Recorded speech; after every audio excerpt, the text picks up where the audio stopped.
जी मोहतरम जनाब रमेश सिंह अरोड़ा साहब।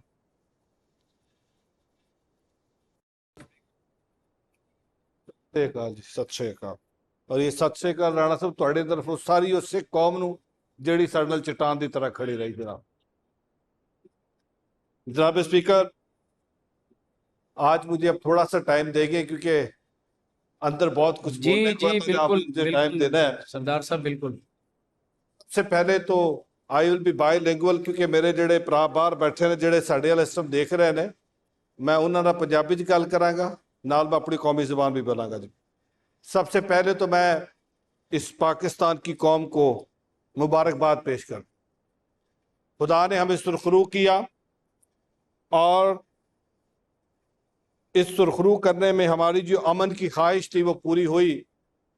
इस पे कोई शक नहीं कि पाकिस्तान की ये धरती, जिसको मैं अपने अकीदे के मुताबिक इसको पवित्र धरती मानता हूँ, मेरा हर सिख दुनिया के किसी कोने में बैठा है उसके लिए धरती बड़ी पवित्र है क्योंकि मेरे सिख मज़हब की बुनियाद यहाँ पे है। तो मैं अपनी पूरी पाकिस्तान की कौम को, ये जो मैं पाकिस्तान आर्मी ने, पाक अफवाज ने, पाकिस्तान एयरफोर्स के शहीदों ने, पाकिस्तान नेवी के जवानों ने जिस तरीके से दुश्मन को धूल चटाई और ये पैगाम दिया कि पाकिस्तान की कौम, भले हमारे पॉलिटिकल डिफरेंसेस हो, भले हमारे लिसानी डिफरेंसेस हो, but when it comes to Pakistan तो हम सब एक हैं।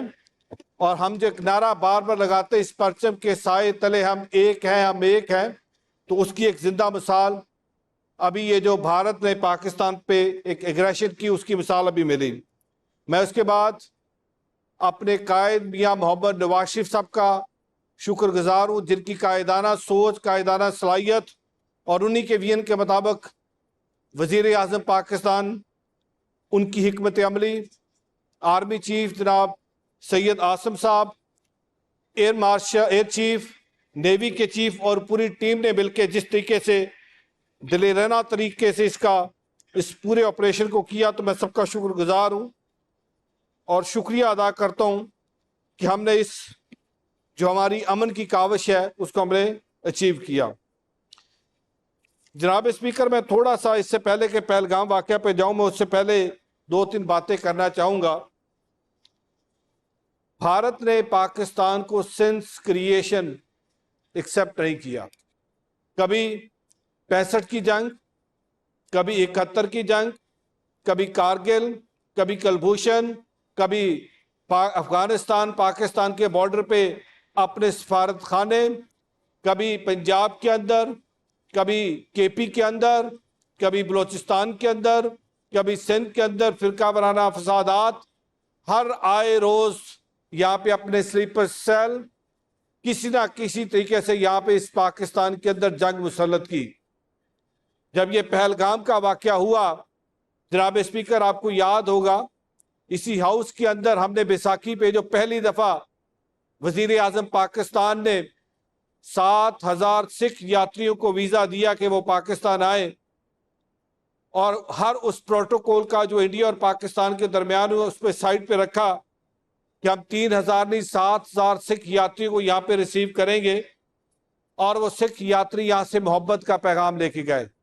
20 तारीख को उन्होंने बॉर्डर क्रॉस किया और पाकिस्तान जिंदाबाद के नारे लगाए। जनाब स्पीकर, उन्होंने कहा पाकिस्तान जिंदाबाद। क्यों? क्योंकि पाकिस्तानियों ने उनको मोहब्बत दी, पाकिस्तानियों ने उनको प्यार दिया। और 2 दिन बाद पहलगाम का ये फॉल्स फ्लैग ऑपरेशन होता है।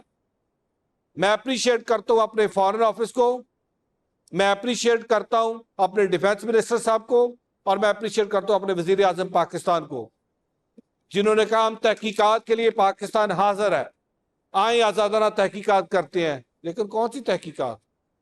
वो तो RSS का, बजरंग दल का, शिवसेना की वो फिलॉसफी है, जिस फिलॉसफी में सिर्फ वहां पे हिंदुत्व की बात की जाती है, जिस फिलॉसफी के तहत वहां पे अकलियतों को मारा जाता है, जिस फिलॉसफी के तहत वहां पे बुजरा गुजरात का लक़ब मिलता है मौजूदा वज़ीर आज़म मोदी को। क्यों?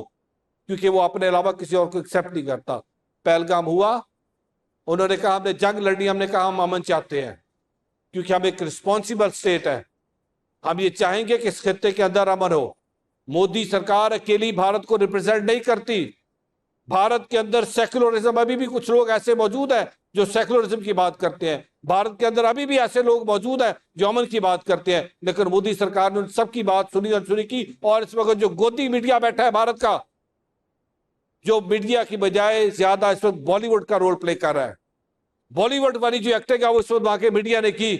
और जिस तरीके से इस अमन की पूरी कावज को खराब करने की कोशिश की, मैं खराज तहसीन पेश करता हूं अपनी हुकूमत को कि हमारी एक ही बात रही कि हम अमन चाहते हैं। 6 और 7 की शब एक यहां पे मिसाइल अटैक किया जाता है और हमारे मुल्क के अंदर जो हमारी शहरी आबादियां हैं जहां पे बच्चे सो रहे होते हैं, जनाब स्पीकर, वहां पे अटैक किया जाता है। अटैक करके 2 साल से लेकर 7 साल के छोटे बच्चे, आज उन छोटे बच्चों का खून हिसाब मांगता है कि क्या वो जो पहलगाम का फॉल्स फ्लैग ऑपरेशन था वो हमने किया था, उनके खून का हिसाब कौन देगा? आज वो खून आलमी दुनिया से पूछता है, यूनाइटेड नेशन से पूछता है, ह्यूमन राइट्स के डिफेंडर से पूछता है कि आप तो बड़ा क्लेम करते थे कि आलमी कवानीन है, लेकिन भारत उन आलमी कवानीन की धज्जियां उड़ाते हुए पाकिस्तान के ऊपर अटैक करता है। पाकिस्तान की टेरिटोरियल इंटेग्रिटी को, पाकिस्तान की सॉवरेनिटी को धज्जियां उतार के पाकिस्तान के ऊपर अटैक करके हमला करता है। आई विश कि जब जाफर एक्सप्रेस का वाकया हुआ था, जिस तरह पाकिस्तान ने कहा हमें पहलगाम के वाकये का अफसोस है, हम इज़ारे अफसोस करते हैं, इज़ारे गम करते हैं और हम कंडेम करते हैं। आई विश कि जब जाफर एक्सप्रेस का वाकया हुआ था तो उस वक्त वहां से अफसोस आता, बट क्यों करते? क्योंकि उसके ताने बाने तो मिल कहीं और रहे थे ना, उसके ताने बाने तो कहीं और से चल के आए थे, तो वो अफसोस क्यों करते? जनाब स्पीकर, ये बात यहां तक नहीं रुकती और मैं चाहूंगा कि अब इसके बाद मैं पंजाबी में अपनी सिख कौम का शुक्रिया अदा करूं। अपनी जो सिख कौम दा जिन्होंने कि असी चट्टान की तरह पाकिस्तान के नाल खड़े आ, अमरीका तो लैके भारत तक हर सिख ने कि असी चट्टान के नाल पाकिस्तान के नाल खड़े आ। क्यों? क्योंकि उन्होंने कहा पाकिस्तान साड़ी पवित्र धरती है। सिख कौम ने कहा असी पाकिस्तान के नाल खड़े आ, वो मुल्क जिहदी मोदी सरकार के बारे मशहूर है कि बुचर ने, ਉਹ मुल्क जिथे अकलीतां नूं तहफ़्फ़ुज़ देंगे, उसे मुल्क के शहरियों ने कहा लहंदा पंजाब ते चढ़दा पंजाब असी खून खराबा नहीं होण देंगे। अगर मोदी सरकार नूं बहुत शौक है जंग लड़न दा, जावन राजस्थान ते जा राही जावन गुजरात, जिथों उहदा दा लकब है बुजर ऑफ गुजरात दा। सो मैं धन्नवाद करदा, मैं शुक्रिया अदा करदा स्विट्जरलैंड की संगत का, यूरोप की संगत का, अमरीका की संगत का, कैनेडा की संगत का, और मैं उन्होंने अज पैगाम दे रहा कि आओ पाकिस्तान च वसण वाला हर पाकिस्तानी, पाकिस्तान की सरकार तुहानू बांह खोल के तुहाड़ा इंतजार कर रही है, तुहानू पहले नालों इज्जत और ज्यादा सत्कार देवांगे। क्यों? क्योंकि जो पता लगा मोदी सरकार नू कि पाकिस्तान के बारे सिख तो बड़ा पॉजिटिव है, उन्होंने मैं नफरत किदा पैदा करा। जनाब स्पीकर, ये बात यहां तक नहीं रुकती। आप जुल्म की इंतहा देखिए कि 7 तारीख की दोपहर को यहां पे भी राना अरशद साहब बैठे थे, ननकाना साहब पे ड्रोन अटैक भेजा जाता है। ननकाना साहब क्या है? ननकाना साहब मेरी होंद है। ननकाना साहब मेरे लिए ऐसे जैसे आपके लिए मक्कातुल मुकर्रमा और मदीनातुल मुनव्वरा, मेरी उस जगह पे अटैक किया जाता है। उसी दिन रात को बैलिस्टिक मिसाइल छोड़ के अमृतसर पे अटैक किया जाता है। क्यों? ताकि सिख को यह पैगाम दिया जाए कि पाकिस्तान आपकी मुतबारक जगहों पे अटैक कर रहा है। लेकिन मैं अप्रिशिएट करता हूं अपनी सिख कौम को, मेरी सिख कौम डटी रही आखिरी लम्हे तक अपने पाकिस्तान के उस मौक़िफ़ के साथ जो अमन की हम बात करते हैं। सो मैं अपनी दुनिया भर की सिख कौम का शुक्रिया अदा करता हूं। जनाब स्पीकर, अब सीज फायर हो गया। अब सीज फायर के बाद आज रात को DGMOs की बात होगी और उस बातचीत में सीज फायर के आगे का जो लाए अमल है वो तरतीब दिया जाएगा। और मेरी ये ख्वाहिश होगी और मैं चाहूँगा, क्योंकि भारत ने हमेशा ये किया है, हर जंग के बाद, हर इस तरह की एग्रेशन के बाद सीज फायर होता है, लेकिन उस सीज फायर की वायलेशन होती है। हमारी इंडस वाटर ट्रीटी जो हमारी लाइफ लाइन है, हमारा पानी रोका गया, आबी जारियत की गई, मीडिया के ऊपर बाकायदा तौर पे एक वार खेली गई। आज हमें ये देखना है कि हमने भारत के साथ मिलकर सबसे पहले इंडस वाटर ट्रीटी को बहाल करना है। करतारपुर कॉरिडोर जो मियां नवाज शरीफ साहब की सोच थी, मियां नवाज शरीफ साहब का सिख कौम के लिए तोहफा था, आज उस करतारपुर कॉरिडोर को दोबारा बंद किया।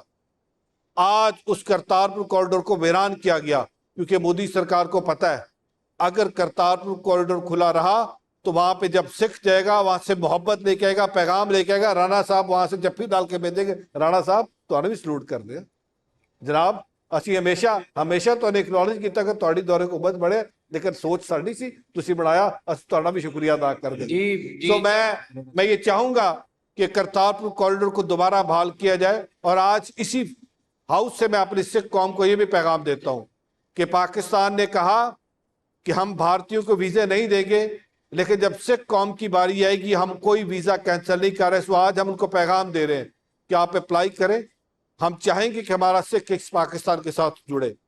उसके बाद जनाब स्पीकर, कश्मीर जो हमारा मेन इशू है, जो मेन मुद्दा है, मैं चाहूंगा कि कश्मीर पे बात की जाए। आज पाकिस्तान की सबसे बड़ी फतह यह है कि भारत बार बार कहता था कि कश्मीर हमारा इंटरनल इशू है। आज पाकिस्तान ने कश्मीर को इंटरनेशनल इशू बना के अपनी सबसे बड़ी जीत ली है। आप जब कश्मीर इंटरनेशनल इशू बन गया तो हमें सबसे पहले वो जो 370 वाला इन्होंने रिवोक किया था, आज हमें उस पर बात करनी चाहिए।